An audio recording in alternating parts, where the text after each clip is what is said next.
আসসালামু আলাইকুম আঙ্কেল, কেমন আছেন? ওয়ালাইকুম আসসালাম। তো আপনার নামটা জানতে পারি? আমার নাম জাকির, আমাদের বাড়ি হোম ডিস্ট্রিক্ট বরিশাল। বরিশাল। বরিশাল। তো একটা জিনিস কি, এখন বর্তমানে আমি ক্ষুদ্র ব্যবসা করি।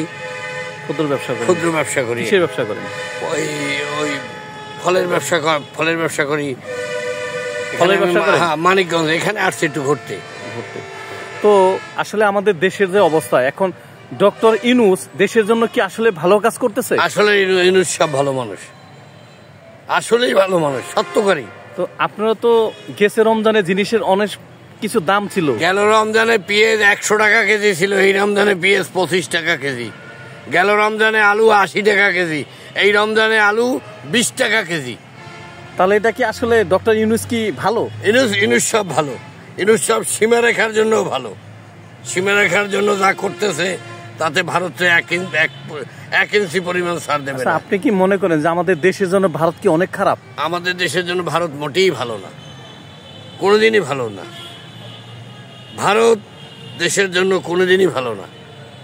তো এই যে রমজান মাসে অনেক কম টাকায় খাইলে, এসে কি বিগত সরকার এই শেখ হাসিনার থেকে অনেক ভালো না? অনেক ভালো, অনেক ভালো। এবং শেখ হাসিনা সরকারের থানায় গেলে কোনো মানুষের বিচার আচার পাইতে না। থানার পুলিশ হলে কুক্ষিগত, মনে করতে ওদেরই দেশ, আর কোনো মানুষের দেশ না। তাহলে আপনি বলতেছেন যে স্বৈরাচারী শেখ হাসিনা যাওয়ার পরে দেশটা অনেক শান্তি হয়েছে? অনেক শান্তি হয়েছে, অনেক শান্তি হয়েছে, অনেক শান্তি হয়েছে। এটা আমি মন থেকে বললাম, লক্ষ কোটি গুণ শান্তি হয়েছে। আর এই যে শেখ হাসিনার সৈন্য এখনো অনেক দলপলের লোকজন যে এই যে ফোন আলাপ করে দেশে ঢুকবে, আপনার কি বিশ্বাস শেখ হাসিনা কোনোদিন দেশে ঢুকতে পারবে? কেমন তারা ঢুকতে পারে শেখ হাসিনার দেশে? এক বিডিআর হত্যার মামলাই তো উনি সব শেষেই দিবে। তারপর তো হেফাজত আছে, হেফাজত আছে, বিডি হেয়ার বাইরে মারছে, জায়গা মারছে।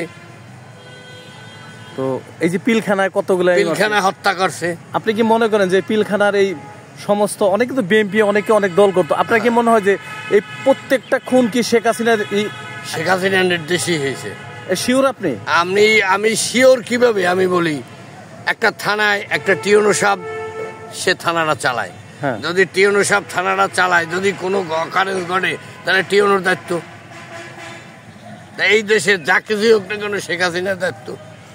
আচ্ছা, শেখ হাসিনা ডক্টর ইউনূসের নাম শুনে সে কেন খাবে? আসলে কি ডক্টর ইউনূসের দেশের বাইরে অনেক খ্যাতি আছে, নাম করা লোক, দেশের মধ্যে অল পৃথিবীর মধ্যে 7 নাম্বার একজনের মানুষ।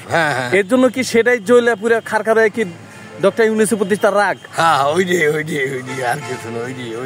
আপনি কি মনে করেন যে ডক্টর ইউনূসের এত নাম দামের জন্য সে শেখ হাসিনা মনে মনে ভাবে যে আমার বাপের থেকে আমার থেকে বড় হয়েছে, এর জন্য তার মন থেকে মনে তার প্রতি এত ক্ষোভ?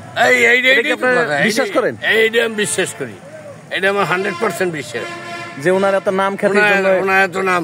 কারণ কি, একটা জিনিস দেখেন, শেখ হাসিনা ওনারে 6,000 কোটি টাকা ঋণ বানাই দিয়েছে। কয় হাজার কোটি? 6,000 কোটি টাকা। 6,000 কোটি না জানি 6,000 মিলিয়ন ঋণ বানাইয়া দেশ দিয়ে বিতাড়িত করে দিয়েছে। 1 সপ্তাহ পর ডক্টর ইউনূস আইছে। আল্লাহর রহমত না? আল্লাহর রহমত না? তো আপনি বলতেছেন যে এই ডক্টর ইউনূস এই দেশের জন্য একজন, দেশের জন্য ভালো মানুষ। ভালো মানুষ। হ্যাঁ, ডক্টর। আপনি কি বিশ্বাস করেন দেশের বাইরে যে যাচ্ছে ত্রাণ আনতেছে অনেক দেশের, এটা কি আসলে দেশের জন্য ভালো? হ্যাঁ, দেশের জন্য ভালো। এই যে রোহিঙ্গা নিয়ে সে আলোচনা করতেছে, এটা দেশের জন্য না? আর শেখ হাসিনা তো এগুলো করে নাই, আখিরি গুছান গুছাইছে। তাহলে আপনি মনে করেন যে এ দেশে ডক্টর ইউনূস আরো 2-4-5 বছর থাকা দরকার? ইউনূসের 2-5 বছর কি, ইউনূস দেশটা সুন্দরভাবে গুছাইয়ে থাকা উচিত। এই যে বর্তমানে গার্মেন্টস কারখানাগুলো বন্ধ হয়ে গেছে, এগুলো না আবার চালানো উচিত। এগুলো ছাড়া মানুষ কর্মহীন হয়ে গেছে, এগুলো কিভাবে চালাইবে, এগুলো রইলে মেইন সমস্যা হইলে গার্মেন্টস। আর বাংলাদেশের প্রথম টাকার উপার্জন হলো গার্মেন্টস ব্যবসা। হ্যাঁ, বাংলাদেশের প্রথম টাকার উপার্জন গার্মেন্টস ব্যবসায়। একটা গার্মেন্টস থেকে একটা মানুষ চলে, একটা দেশ চলে, একটা জাতি চলে।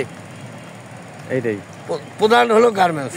কিন্তু এই দেশের জন্য ক্ষতিকারণের সবচেয়ে বড় মূল কারণ হলো শেখ হাসিনা। হ্যাঁ, মূল ক্ষতি। আর দেশটারে ধ্বংস করছে মূল শেখ হাসিনাই তো। আর শেখ হাসিনা কিছু চামচা দেখেন, যখন গার্মেন্টস চলছে বাংলাদেশে, গার্মেন্টস শিল্পী চলছে, শেখ হাসিনা যখন ছিল তাদের ঠিকই ফ্যাক্টরি চলছে। তাহলে আপনি বলতেছেন যে এই দেশের জন্য ডক্টর ইউনূসের অনেক দরকার। ডক্টর ইউনূসের মতন লোক একজন মানুষ আরো সময় দেওয়া দরকার, আরো সময় দেওয়ার প্রয়োজন। এটা আপনার মূল কথা মনে করেন? আমি মনে করি।